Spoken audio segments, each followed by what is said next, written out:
আমাৰ গোপন সূত্ৰ আমাৰ আছিলে, এইটো ইনফৰমেশ্যন আছিলে যে ডিফুৰ পৰা এখন গাড়ীত মানে অবৈধভাৱে কিছু চন্দন কাঠৰ টুকুৰা লৈ আহিছে বুলি আমাৰ ইনফৰমেশ্যন আছিলে।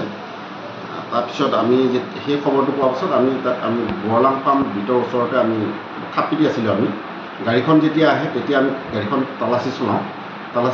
কি গাড়ীত আনিছিলে ছাৰ? বাই বাছত। গতিকে যেতিয়া আমি তাত তালাচী চলাওঁ তেতিয়া এই দুটা মোনাত মানে তেওঁ টুকুৰা কৰি পেলাই চন্দন কাঠ লৈ আহিছিলে। আৰু এইটো তেওঁক যেতিয়া সোধা পোছা কৰা হয়, যিজন মানুহে লৈ আহিছিল তেওঁ সোধা পোছা কৰাত তেওঁ কাৰ্বি আংলঙৰ ডিফুৰ ধনচিৰিৰ পৰা অনা বুলি স্বীকাৰ কৰে। মানুহজনৰ নাম ছাৰ? মানুহজনৰ নামটো হৈছে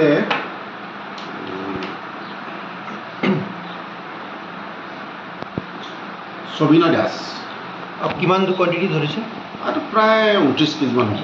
মানে এনেধৰণৰ কৰ্মৰ লগত লিপ্ত কি সদায় নেকি? 6 মাহ ধৰি কাম কৰি আছে বুলি ক'লে নিজৰ মুখৰে। তেনেকুৱা আমিওতো আমাক কৈছে যে এইবাৰ আৰু আগতে এবাৰ আনিছোঁ বুলি কৈছে। কিন্তু এতিয়া তেওঁ এইটো চাগে আগে পিছে তেওঁ চাগে আনে য'তটো সম্ভৱ। আৰু কিন্তু তেওঁ তাত কোনো প্ৰপাৰ ডকুমেণ্টছ নাই। ডকুমেণ্ট নোহোৱাকৈ মালখিনি লৈ গৈ আছিলে? Without documents. ক'ত লৈ গৈ আছিলে মালখিনি? এইটোতো তেওঁতো এতিয়া কোৱা মতে তেওঁ লংকা লৈ গৈছিলে। লংকা বুলি কৈছিলে। তাৰ আগে পিছত তেনেকৈ দিওঁ বুলি কৈছে তেওঁ।